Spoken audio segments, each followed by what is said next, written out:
नमस्कार प्यारे साथियों, स्वागत करते हैं आप लोग का अपने इस सक्सेस वे चैनल पर। तो जैसा कि आपको पता है कि इस पे गणित और इंग्लिश पढ़ाई जाती है। यदि आप भी कक्षा 10 में होंगे और 27 तारीख के लिए तैयारी कर रहे होंगे, जो 27 तारीख का जो 27 फरवरी का बोर्ड एग्जाम होने वाला है कक्षा 10 वालों के लिए मैथ का पेपर, उसके लिए हम लोग क्या कहते हैं, ये जो स्ट्रैटेजी या फिर ये जो कह सकते हैं कि सीरीज डिवीजन सीरीज चालू किए हैं, ये उसके लिए अभी आप लोग वीडियो देख रहे हैं।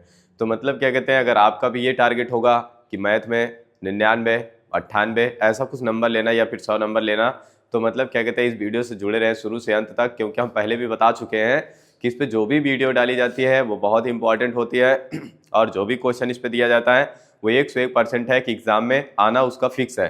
क्योंकि अगर हम ऐसे ही बता दें तो अभी तक लगातार 3 साल से हम यही करते आ रहे हैं कि मतलब क्या कहते हैं मैथ में 99 नंबर दिलाना ही मेरा पूरा काम रहता है। तो यहाँ पे देख सकते हैं एक रिजल्ट आपको दिखा चुके हैं, ये 2025 का रिजल्ट है, जिसमें क्या कह रहा है इस रिजल्ट में अगर देखें तो आप ये फिर से हम आपको दिखा रहे हैं कि ये मैथ में 99 नंबर, ये आप देख सकते हैं बहुत अच्छी तरह से कि मैथ में यहाँ पे भी 99 नंबर है। तो हम ये 99 नंबर दिलाने का ही काम करते हैं। क्या कहते हैं मैथ में 99 नंबर 200% आना फिक्स है, लेकिन जितना इस पे कराया जा रहा है वो करना ये आपका धर्म है। और फिर उसके बाद यहाँ पे देख सकते हैं हिंदी में भी लगभग कुछ ऐसे ही है, 65 नंबर है। और फिर उसके बाद इंग्लिश में देख सकते हैं 91 नंबर है। ये 2025 का रिजल्ट था, ये ऐसे ही नहीं था। फिर उसके बाद आगे और भी दिखा रहे हैं हम आप लोग को। ओहो, तो यहाँ पे देख सकते हैं ये एक रिजल्ट है जो कि क्या कहते हैं इसमें भी मैथ में कितना नंबर है, मैथ में 97 है। रुको एक सेकंड, एक रिजल्ट और आपको दिखाते हैं, वो जो कि अभी हट गया है, आया हुआ नहीं है। इसमें भी देख सकते हैं 97 नंबर है और इंग्लिश में 92 नंबर है, हिंदी में 96 नंबर है। और फिर उसके बाद अगला रिजल्ट देख सकते हैं, ये इसमें मैथ में 95 नंबर है, मैथ में 95 नंबर है। किसका है ये? खुशी का है। और उसके बाद यहाँ पे इंग्लिश में 95 नंबर है और हिंदी में 97 नंबर है। तो इस तरीके से रिजल्ट रहता है कुछ यहाँ पे जो डीएम क्लासेस एंड सक्सेस वे का। और फिर उसके बाद यहाँ से क्वेश्चन स्टार्ट हो गया। रुको आपको एक रिजल्ट और दिखाते हैं जो कि क्या कहते हैं उसमें भी मैथ में कितने नंबर है, मैथ में है 99 नंबर। ये 99 नंबर का रिजल्ट हम आपको दिखा रहे हैं, यहाँ पे देख सकते हैं इस वाले पे।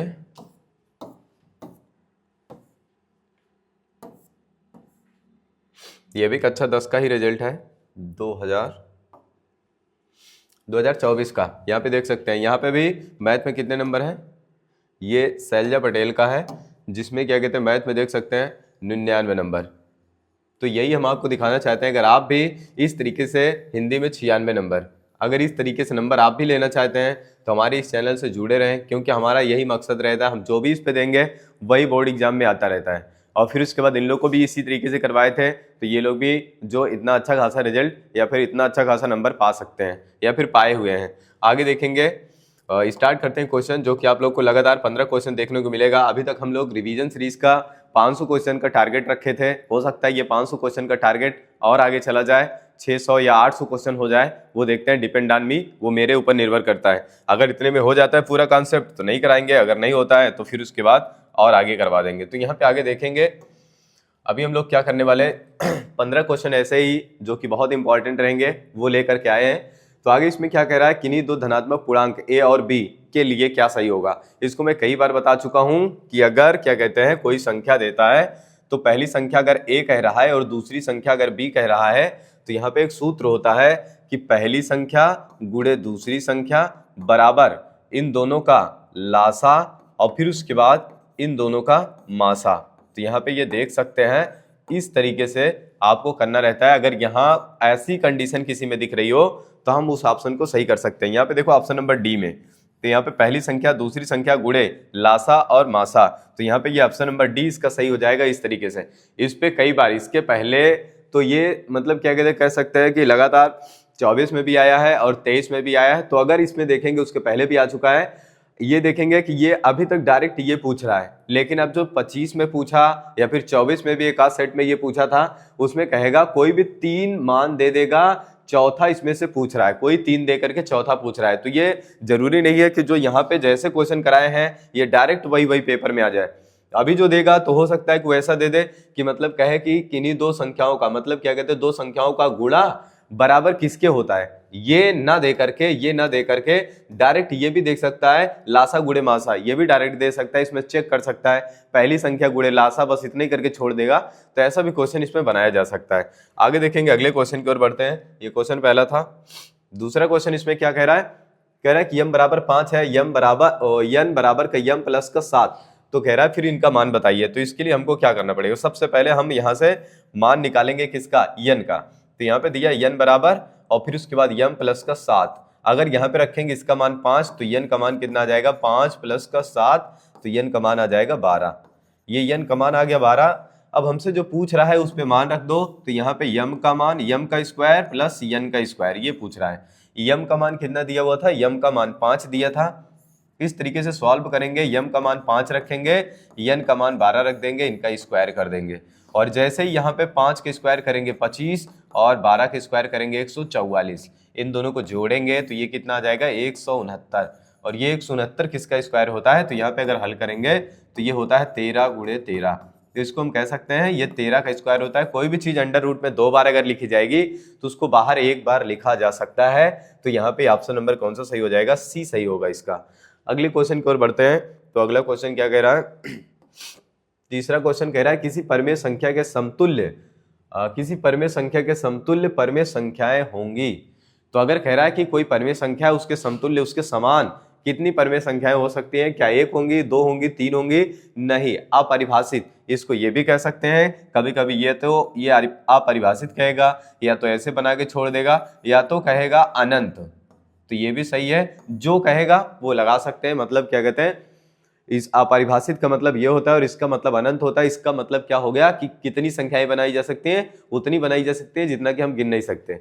आगे देखेंगे फिर उसके बाद अगला क्वेश्चन यहाँ पे कह रहा है कि ये कंडीशन होगी a1x प्लस का b1y बराबर का c1 बराबर 0। अगर ये दिया हुआ है तो इसमें 3 कंडीशन बनती है, कई बार इसको बता चुके हैं, a1 अपान a2 और फिर उसके बाद बराबर does not equal to b1 अपान b2 और फिर उसके बाद ये पहली कंडीशन। और दूसरी यहाँ पे देखेंगे तो ये क्या होता है a1 अपान a2 और फिर उसके बाद बराबर यहाँ पे b1 अपान b2 और फिर उसके बाद बराबर यहाँ पे करेंगे c1 अपान c2। और फिर उसके बाद तीसरी कंडीशन क्या होती है, तो यहाँ पे होती है a1 अपान a2 और फिर उसके बाद यहाँ पे लिखेंगे b1 अपान b2 और फिर उसके बाद यहाँ पे लिख लेंगे c1 अपान c2। तो यहाँ पे डज नॉट इक्वल टू होता है। तो अगर इसमें कहेगा कि ये दोनों रेखाएं कैसी रेखाएं हो जाएंगी, तो इसके लिए कहेंगे प्रतिच्छेद करती हुई रेखाएं हो जाएंगी। यहाँ पे लिखना हो तो लिख लो। यहाँ पे देखो कह रहा है कि प्रतिच्छेद करती हुई रेखाएं, अगर ऐसी कंडीशन देता तो हम उसको कह देते ऑप्शन नंबर सी सही हो जाता। लेकिन आगे कह रहा है कि अगर ये कंडीशन कहेगा तो इसका मतलब क्या हो जाएगा, ये समपाती रेखाएं हो जाएंगी, ये समपाती रेखाएं हो जाएंगी। समांतर की बात करेगा तो ये जो नीचे वाला होगा ये समांतर हो जाएगा। तो यहाँ पे ये कह रहा है, अच्छा यहाँ पे कह रहा है तीनों बराबर है, तो इसका मतलब कौन सी रेखा हो जाएगी, समपाती रेखा हो जाएगी। और तीनों अगर एक में बराबर नहीं होगा तो उसको क्या कह देंगे, फिर समपाती रेखा हो जाएगी। तो ये तीनों के लिए लिख लेना। और फिर उसके बाद ये तुम लोग को ये कमेंट करना है किसमें संगत होगा किसमें असंगत होगा, ऐसे कर लेना। पहले लिख देना संगत, या तो फिर पहले ही बता दे रहे हैं कि संगत वाला उसको क्या कहते हैं, जो होगा उसमें पहले टाइप कर देना, संगत जो होगा उसको पहले कमेंट कर देना और फिर उसके बाद असंगत जो होगा उसको बाद में कमेंट करना। तो यहाँ पे ऐसे पता चल जाएगा कि कौन सा संगत है कौन सा असंगत है। ये आप लोगों को भी पता होना चाहिए, इसको देख लेना क्योंकि इस पे क्वेश्चन बहुत ज्यादा पूछा जाता है। ये तो 23 का क्वेश्चन है जो कि डायरेक्टली ये पूछा है, लेकिन कभी कभी ये भी कह देता है इस पे मान अब बहुत ज्यादा पूछता है। इसमें मतलब ऐसे समीकरण देगा और यहाँ का कोई ना कोई संख्या बदल देगा और उसके बाद कहेगा कि इसका मान बताइए। यहाँ पे ए पी क्यू कुछ न कुछ रख देता है। आगे चलते हैं अगले क्वेश्चन की ओर। तो अगला क्वेश्चन क्या कह रहा है, कह रहा है किसी संख्या का 1/3 भाग 21 के बराबर है। मान लेते हैं माना कि वह संख्या क्या होगी, माना की संख्या यक्स है, माना की संख्या यक्स है। और जब संख्या यक्स है तो कह रहा है इसी संख्या का 1/3 मतलब 1/3 और बराबर ये किसके है, 21 के। इसको उधर भेज दो तो यक्स बराबर कितना हो जाएगा, 21 गुणे का 3। इसका मतलब यक्स का मान कितना आ जाएगा, 3 और 6 मतलब 63 आ जाएगा। तो ये कौन सा ऑप्शन सही होगा, इसका ऑप्शन नंबर सी सही होगा। इस तरीके से इसको सॉल्व करना था, बहुत ही लॉजिक से हल कर रहे हैं और उसके बाद इसमें कोई इतना कठिन काम नहीं है। आगे देखेंगे, कह रहा है कि दो त्रिभुजों के क्षेत्रफलों का अनुपात उनकी संगत भुजाओं के अनुपात के वर्ग के बराबर हो तो त्रिभुज होगा समरूप। कैसा त्रिभुज हो जाएगा, समरूप। अब इसकी कंडीशन मैं दिखा रहा हूं, आप लोग देख सकते हैं। इसकी कंडीशन अगर यहां पे दो त्रिभुज होगा, अगर इस तरीके से दो त्रिभुज होगा, इसको याद कर लेना, चाहे तो कहीं नोट्स बना करके लिख लेना, क्योंकि ये बहुत ही इंपॉर्टेंट सूत्र है। यहाँ पे इसको हम ए कहेंगे और इसको बी कह देंगे और इसको सी कह देंगे, और यहाँ पे कह देंगे पी क्यू आर। अगर जब इसको लिखेंगे तो यहाँ पे ये कह सकते हैं, तो यहाँ पे क्या कह सकते हैं, त्रिभुज पी क्यू आर बटे, फिर उसके बाद त्रिभुज, तो यहाँ पे ए बी सी बराबर हो जाएगा। तो यहाँ पे लिखेंगे पी क्यू, पहले क्या लिख लेंगे, पी क्यू भुजा, और फिर उसके बाद यहाँ पे क्या लिख देंगे, ए बी, और फिर उसके बाद बराबर कर देंगे, अगली भुजा लिखेंगे तो पी आर, और बटे का क्या हो जाएगा फिर ए सी बराबर, फिर उसके बाद लिख देंगे क्यू आर, और बटे कर देंगे यहाँ पे क्या, बी सी। तो यहाँ पे ये कह रहा है कि क्षेत्रफलों के अनुपात उनकी संगत भुजाओं के अनुपात के वर्ग के बराबर होता है। तो यहाँ पे ये कहेंगे इन सब का स्क्वायर। ये इस तरीके से होता है, ये सूत्र होता है। ये कब होगा, जब ये त्रिभुज और ये त्रिभुज क्या होंगे, समरूप होंगे, तभी ऐसी कंडीशन अप्लाई होती है। इनका क्षेत्रफल और फिर उसके बाद इनकी संगत भुजा का स्क्वायर के बराबर होता है। इसको इधर भेज देंगे तो ये अंडर रूट हो जाएगा। तो इनकी चाहे जिस भुजा का मान कहेगा, अगर पूछेगा कभी कभी, अब तो ये डायरेक्ट कह दिया है, लेकिन अब इस पे सवाल पूछता है। ये 2023 का क्वेश्चन है, अब इस पे सवाल पूछता है। यहाँ पे इसका क्षेत्रफल दे देगा, कहेगा एक का क्षेत्रफल 25 है, एक का क्षेत्रफल 16 है, तो उनकी संगत भुजा का अनुपात बताइए। तो इसको इधर भेज देंगे तो ये अंडर रूट पे बन जाएगा, और वहां से निकाल लेंगे तो 4:5 हो जाएगा, या 5:4 हो जाएगा। तो इस तरीके से यहाँ पे ये कॉन्सेप्ट था, इसको लिख लेना। आगे चलते हैं। फिर उसके बाद यहाँ पे कह रहा है कि त्रिभुज ए बी सी एक समद्विबाहु त्रिभुज होगा जिसमें ए बी बराबर ए सी होंगे। तो आगे कह रहा है कि कौन सा इसमें सही होगा। तो आगे इसमें देखेंगे, सबसे पहले हम यहाँ पे एक त्रिभुज बनाते हैं। तो अगर ये समद्विबाहु त्रिभुज होगा तो इसके लिए हम यहाँ पे एक त्रिभुज बना लेते हैं। इसको हम कह देंगे ए, और फिर उसके बाद यहाँ पे कह रहा है कि इसको क्या कह देंगे हम बी, और इसको क्या कह देंगे सी। तो आगे कह रहा है कि ए बी ए सी बराबर है। तो ए बी ए सी बराबर होंगे तो मतलब ये बराबर होगा, ये बराबर होगा, ये दोनों बराबर होंगे। तो ये जो समद्विबाहु त्रिभुज होता है, वो जो भुजा बराबर होती है उनके आमने सामने का कोण बराबर होता है। आमने सामने के कोण की बात करें तो ये कोण बी बराबर हो जाएगा, और ये कोण सी बराबर हो जाएगा। कोण बी कोण सी के बराबर होगा। तो यहाँ पे अगर कहीं लिखा है कोण बी कोण सी के बराबर है, तो वही इसका आंसर हो जाएगा। तो कहाँ पे लिखा है, यहाँ पे देख सकते हैं, ऑप्शन नंबर सी में ये लिखा हुआ है। अगले क्वेश्चन की ओर चलते हैं। अगला क्वेश्चन क्या कह रहा है, कह रहा है कि त्रिभुज ए बी सी में ए बी बराबर इतना दिया है, ए सी बराबर इतना दिया है, बी सी बराबर इतना दिया है, तो कोण बी का मान बताइए। तो इसके लिए हमको क्या करना पड़ेगा, यहाँ पे वैसे ही देख सकते हैं। अगर इसको चेक करना हो कि हम कैसे इसका त्रिभुज बनाएंगे, तो अभी बताते हैं कि कैसे इसका जान पाएंगे कि त्रिभुज यही बनेगा। तो यहाँ पे यह भी इसको लिख लेते हैं, और इसको हम क्या दे देंगे, इसको ए बी कहेंगे, ए बी, और इसको हम सी कह देंगे। अगर इसको जानना होगा तो हम कैसे पता चलेगा कि हमको समकोण त्रिभुज ही बनाना है, तो उसके लिए हमको क्या करना पड़ेगा, उसके लिए हम ये कर सकते हैं कि अगर इसको ए बी सी कहे तो ये बी वाला बीच वाला होगा, और ये इसका कर्ण हो जाएगा ए सी। ए सी कहाँ दिया है, 12।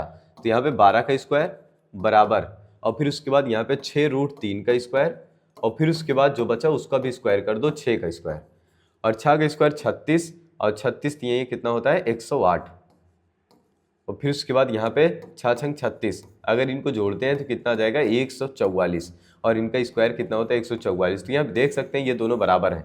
ये कंडीशन कब लगती है, ये कंडीशन तब लगती है जब क्या कहते हैं त्रिभुज कैसा होगा, जब ये त्रिभुज समकोण त्रिभुज होगा, तभी ये कंडीशन लगती है। तो इसके लिए हमको क्या करना पड़ेगा, कैसे जानना पड़ेगा, मैं बता रहा हूँ। जो यहाँ पे दिया रहे उसके किनारे वाला, अभी तक मैं बता रहा हूं कि ऐसा कोई नहीं बताएगा कि किस तरीके से इसको जांच पाओगे। ये सब बता देंगे कि हाँ ये इसकी भुजाएं हैं, लेकिन ये नहीं बता पाएंगे कि कौन सी भुजा लेके किसके बराबर करें, जब तक त्रिभुज नहीं बना पाओगे। तो इसलिए मैं बता रहा हूं कि जो आगे वाला और जो पीछे वाला दोनों को उठा के एक कर दो, तो यहाँ पे ए और सी बन गया।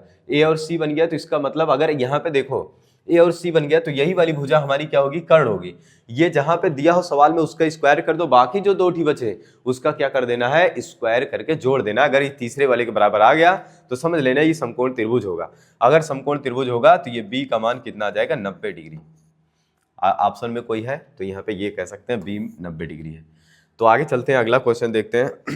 अगला क्वेश्चन क्या कह रहा है, समद्विबाहु त्रिभुज एबीसी की भुजा कितना दे दिया 2a, तो उनके प्रत्येक शीर्ष लंब की लंबाई ज्ञात कीजिए क्या होगा। तो यहाँ पे देखेंगे ये कौन सा त्रिभुज कह रहा है, ये कह रहा है समद्विबाहु त्रिभुज, नहीं समबाहु त्रिभुज कह रहा है, जिसकी सभी भुजा बराबर होती है उसको समबाहु त्रिभुज कहते हैं। इस तरीके से हम बना लिए हैं। तो यहाँ पे ये कह रहे हैं भाई साहब ये क्या कह रहे हैं, ये कह रहा है कि इसको अगर हम a मान लिए और इसको ये b मान लिए, इसको ये c मान लिए, अगर ये समबाहु त्रिभुज होगा तो इसके सारे कोण कितने डिग्री के होंगे, 60 डिग्री के, और सारे कोण 60 डिग्री के होंगे। इसके साथ साथ यहाँ पे एक कंडीशन और भी लगेगी। यहाँ पे क्या कंडीशन होगी, ये कह रहे हैं इसके सारे शीर्ष लंब, शीर्ष लंब का मतलब क्या होता है, तो यहाँ पे देख सकते हैं एक बार, शीर्ष लंब का मतलब ये होता है कि यहाँ से कोई लाइन खींची जाए और वो यहाँ पे गिराई जाए, इसको बोलते हैं शीर्ष लंब। तो ये तो पहला शीर्ष लंब है यहाँ से इस पे डालने के लिए, लेकिन दूसरा शीर्ष लंब, तो यहाँ पे ये कह रहे हैं कि ये भी एक शीर्ष लंब है। और फिर उसके बाद तीसरे शीर्ष लंब की बात करें तो ये भी एक शीर्ष लंब है। तो इसमें कितने शीर्ष लंब बन रहे हैं, इसमें 3 शीर्ष लंब बनेंगे। तो कह रहा है कि प्रत्येक की लंबाई बताइए कि हर किसी की लंबाई क्या होगी। इसको ज्ञात करने के लिए हम इसको फिर से बनाते हैं एक बार चित्र। तो यहाँ पे देख सकते हैं हम एक चित्र यहाँ पे फिर से बना लेते हैं। और फिर उसके बाद यहाँ पे जब चित्र बना लिए, अब इसमें क्या करना है, अब इसमें ध्यान से देखते रहो। इसमें करना ये है कि इनका मान देते हैं a और इनका मान b और इनका मान c। और जब इतना लिख लेंगे तो उसके बाद क्या करेंगे हम, इसके बाद यहाँ पे देख सकते हैं इस तरीके से ऐसे लंब डालेंगे और इनको हम क्या कह देंगे, इनको हम कह देंगे d। इस तरीके से लिखेंगे। अब उसके बाद सारी भुजा की लंबाई लिखो। तो यहाँ पे ये कह रहा है कि ये सभी भुजाएं कितनी है, 2a है, ये 2a है, ये पूरी लंबाई कितनी होगी 2a। लेकिन इसके आधे लंबाई की बात करें, यहाँ पे ये कह रहा है कि अगर यहाँ से कोई लंब इस पे डाला जाता है तो इसका मतलब क्या होता है, ये जितना होगा उतना ये होगा, तो इसका मतलब ये आधा आधा होगा। तो मतलब अगर यहाँ पे कहें तो इस भुजा की लंबाई हमको क्या मिल जाएगी, इस भुजा की लंबाई हमको मिलेगी यहाँ से यहाँ तक, इसको हम कहेंगे a है, और यहाँ से यहाँ तक इसको हम कहेंगे a है। ये इतना लिखने के बाद हम वो चीज़ बता रहे हैं कि मतलब अगर ये लिखने के लिए भी आ जाए तब भी, अभी तो ये आप सिद्ध करने के लिए आता है। तो आगे यहाँ पे ये 2023 का क्वेश्चन था। तो यहाँ पे हम क्या करेंगे, यहाँ पे हम ये करेंगे कि यहाँ पे इसको हम कह देंगे ये 90 डिग्री है। अगर ये 90 डिग्री होगा तो यहाँ पे हम लगाएंगे त्रिभुज, कौन सा त्रिभुज, त्रिभुज A, और फिर उसके बाद यहाँ पे लिखेंगे D, जो 90 होता है उसको बीच में लिखते हैं, और फिर उसके बाद यहाँ पे लिखेंगे C। तो ये दोनों हो जाएगा ADC से, त्रिभुज ADC से यहाँ पे लिख लेंगे। जब इतना लिखेंगे तो आगे हम क्या करेंगे, यहाँ पे लगाएंगे पाइथागोरस प्रमेय से। अब पाइथागोरस प्रमेय क्या कहता है, पाइथागोरस प्रमेय ये कहता है कि मतलब क्या कहते हैं, इस भुजा का स्क्वायर बराबर इस भुजा का स्क्वायर, इसको यच मान लो, इस भुजा का स्क्वायर और बराबर इस भुजा का स्क्वायर, मतलब दोनों का योग, इन दोनों का योग करके स्क्वायर करें और इनके बराबर होता है स्क्वायर के। तो यहाँ पे लिखेंगे, इसको कह देंगे कर्ण, ये 90 के सामने तो इसको हम कहेंगे कर्ण, और किसी एक को थीटा मानेंगे, अगर इनको थीटा मान लिया तो ये क्या हो जाएगा, ये लंब हो जाएगा। वैसे भी ये शीर्ष लंब कह रहा है तो ये लंब होगा, और ये जो बचा ये क्या हो जाएगा, ये आधार हो जाएगा। अब इतना लिखने के बाद यहाँ पे लिखेंगे कर्ण का स्क्वायर मतलब 2a का स्क्वायर बराबर यहाँ पे क्या हो जाएगा, लंब का स्क्वायर, लंब मतलब h का स्क्वायर, और फिर उसके बाद आधार का स्क्वायर, आधार मतलब यहाँ पे क्या हो जाएगा, a का स्क्वायर। a आधार का मान कितना दे दिया है, यहाँ पे देख सकते हैं a दिया है। और जैसे इनका स्क्वायर करेंगे तो 2 का स्क्वायर 4 हो जाएगा, a का स्क्वायर a स्क्वायर हो जाएगा, और यहाँ पे h स्क्वायर हो जाएगा, और प्लस का ये a स्क्वायर हो जाएगा। हमसे पूछा h का मान, इसको इधर लाओ तो 4a स्क्वायर हो जाएगा, माइनस का a स्क्वायर हो जाएगा, बराबर यहाँ पे आएगा h का स्क्वायर। जैसे इसको घटाएंगे तो 3a स्क्वायर आ जाएगा, बराबर यहाँ पे h स्क्वायर आ जाएगा। इस स्क्वायर को इधर भेजो तो h का मान आ जाएगा, तो यहाँ पे क्या कह सकते हैं, अंडर रूट में 3a स्क्वायर। और फिर उसके बाद अगर इसको और हल करेंगे तो यहाँ पे क्या कह सकते हैं, h बराबर रूट में 3, और फिर उसके बाद रूट में a स्क्वायर, तो स्क्वायर से ये रूट कट जाएगा, तो यहाँ पे h बराबर आएगा a रूट में 3।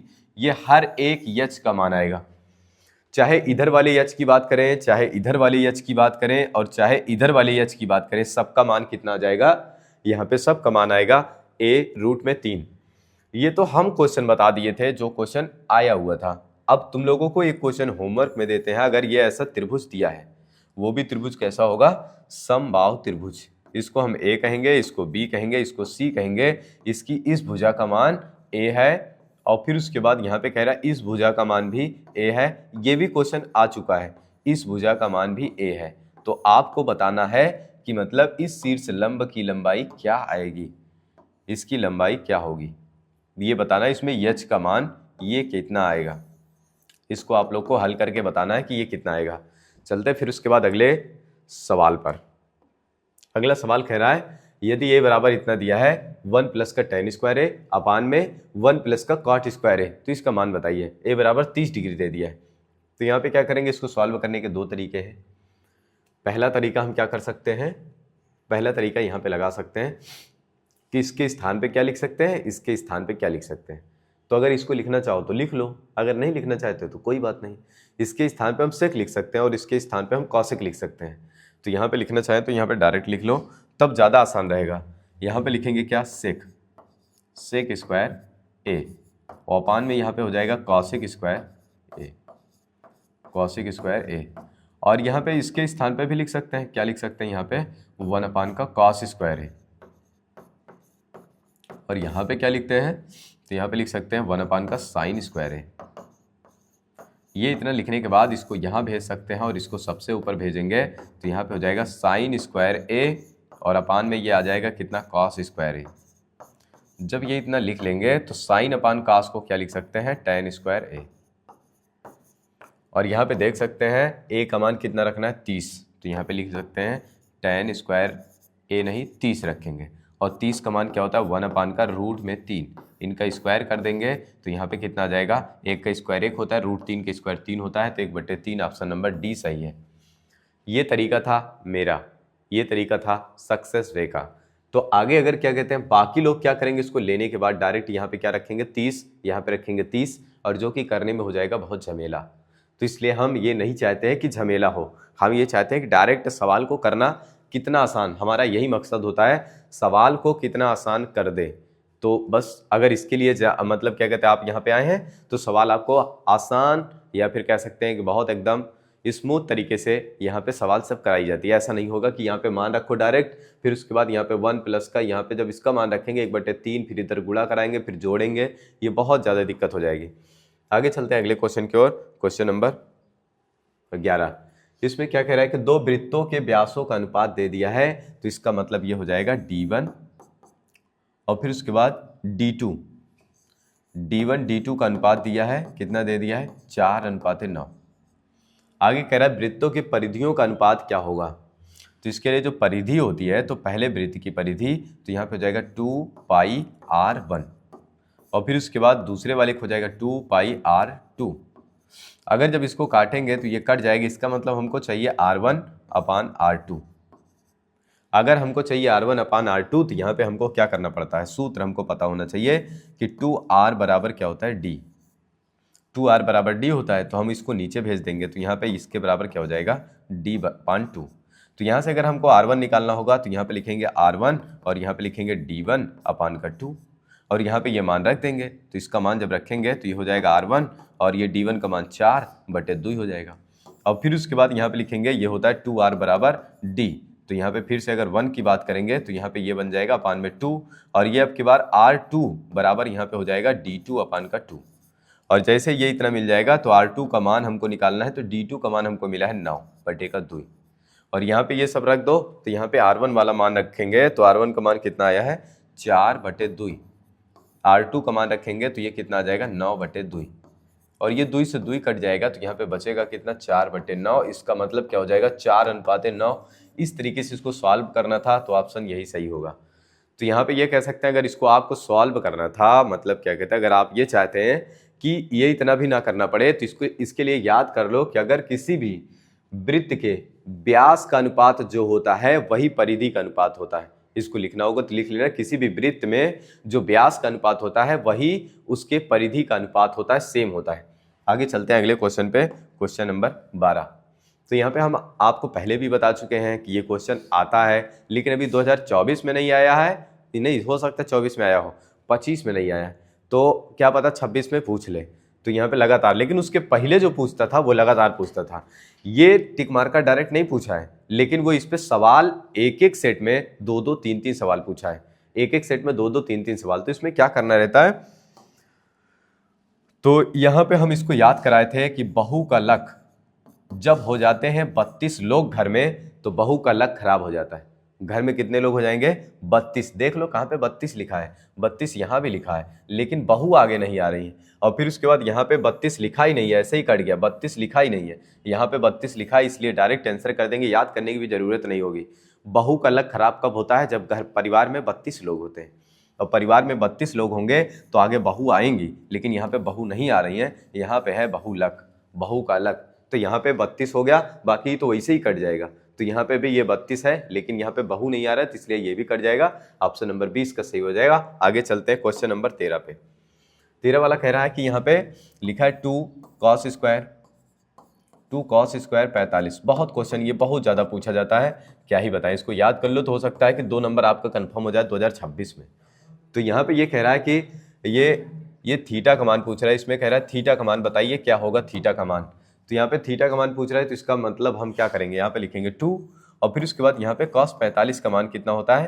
तो यहाँ पे cos स्क्वायर 45 माइनस का 1 दिया है और यहाँ पे cos थीटा लिखा है। तो यहाँ पे अगर आपको पता हो तो cos 45 का मान 1/√2 होता है। तो यहाँ पे रखेंगे 1/√2 और इनका स्क्वायर कर देंगे और माइनस की ये 1 हो जाएगा और यहाँ पे आएगा cos थीटा। इस तरीके से लिखने के बाद यहाँ पे लिखेंगे 2 और इसको लिखेंगे तो 1/2 हो जाएगा, माइनस का 1 हो जाएगा, बराबर ये आ जाएगा cos थीटा। और ये 2 से 2 कट जाएगा तो यहाँ पे 1 माइनस का 1 हो जाएगा और यहाँ पे आएगा cos थीटा और फिर उसके बाद यहाँ पे इसका मान हो जाएगा 0, तो ये हो जाएगा cos थीटा। आराम से इसको ध्यान देना, बता रहे हैं सेम टू सेम रट लेना, बस ऐसे ही करना है। थीटा का मान चाहिए तो ये कितने का मान होता है, यहाँ पे लिख सकते हैं cos 90 का मान होता है 0 और यहाँ पे लिखा जाएगा cos थीटा। और फिर उसके बाद इतना लिखने के बाद ये इससे कट जाएगा तो थीटा बराबर कितना आ जाएगा 90, या तो इसको 90 कह सकते हैं या तो थीटा बराबर इसको कह सकते हैं π/2, क्योंकि 90 को ही कहते हैं π/2। इसके आगे अगर आप कभी ऐसा ऑप्शनल क्वेश्चन दे दे और उसमें π/2 देगा या 90 नहीं देता है तो आप इसको लगा सकते हैं। आगे चलते हैं अगले क्वेश्चन की ओर। तो यहाँ पे ये क्वेश्चन नंबर कैसा होगा, 14 नंबर। कह रहे लंबवृत्तीय शंकु के आधार की त्रिज्या, ये भी क्वेश्चन बहुत ही फेमस है, इसको भी अगर याद कर लेंगे तो जहां तक मेरी उम्मीद है कि 2026 में ये क्वेश्चन मिल सकता है आपको। तो यहाँ पे कह रहा है कि लंबवृत्तीय शंकु के आधार की त्रिज्या दे दिया है, मतलब आर का मान दे दिया है कितना 3.5 और फिर उसके बाद कह रहा है तथा ऊंचाई इसकी यच बराबर दे दिया है कितना 12।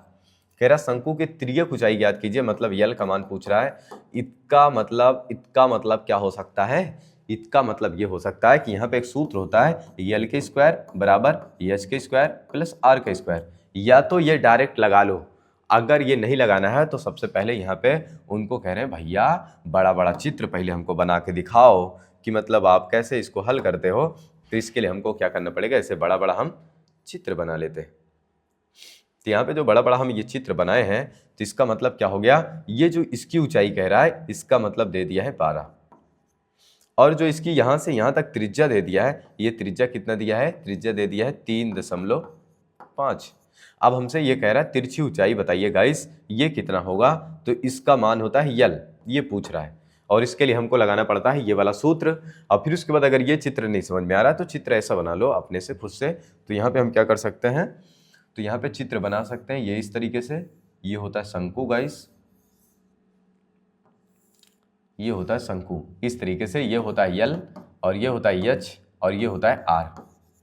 अगर इसमें संबंध की बात करेंगे तो ये इस तरीके से संबंध आता है। तो यहाँ पे हमको यल बराबर मिल जाएगा यच का स्क्वायर प्लस आर का स्क्वायर।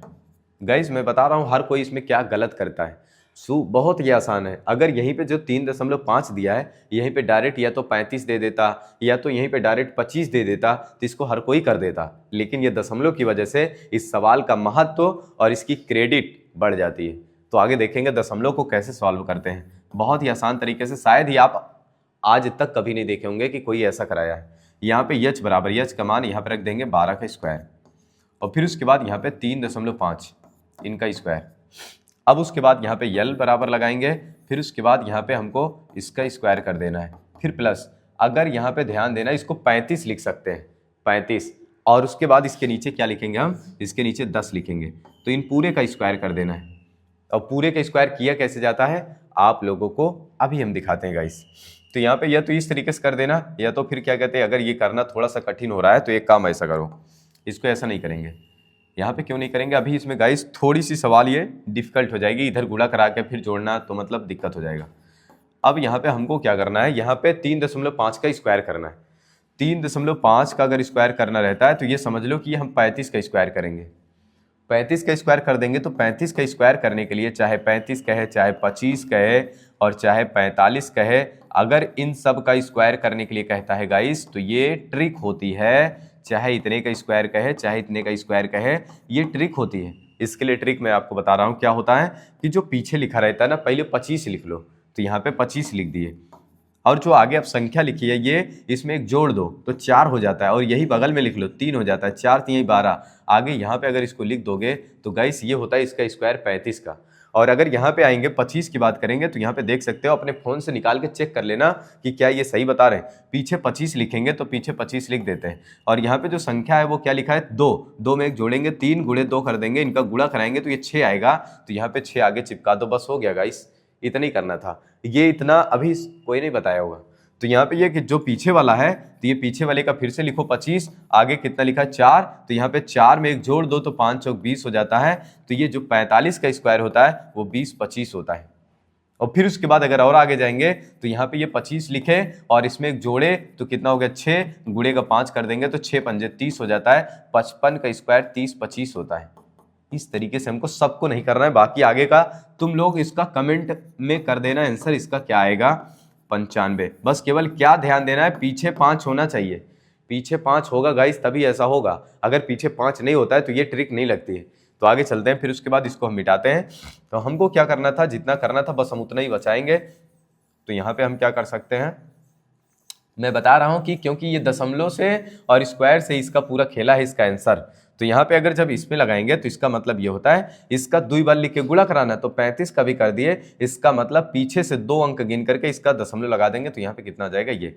अगर अभी भी ये कठिन हो रहा है तो इसको ऐसे लिख सकते हैं, इसको ऐसे लिख सकते हैं। जब ऐसे लिखेंगे तो इसका मतलब 35 का स्क्वायर कितना आएगा, तो 35 का स्क्वायर आ जाएगा 12 25 और बटे का यहाँ पे 10 का स्क्वायर 100 हो जाएगा। फिर से पीछे से 2 अंक गिनो फिर लगा दो तो यहाँ पे आ जाएगा 12.25, ये इसका स्क्वायर हो जाता है। इसका स्क्वायर ही करना थोड़ा डिफिकल्ट है, अगर कर लोगे तो आंसर आ जाएगा।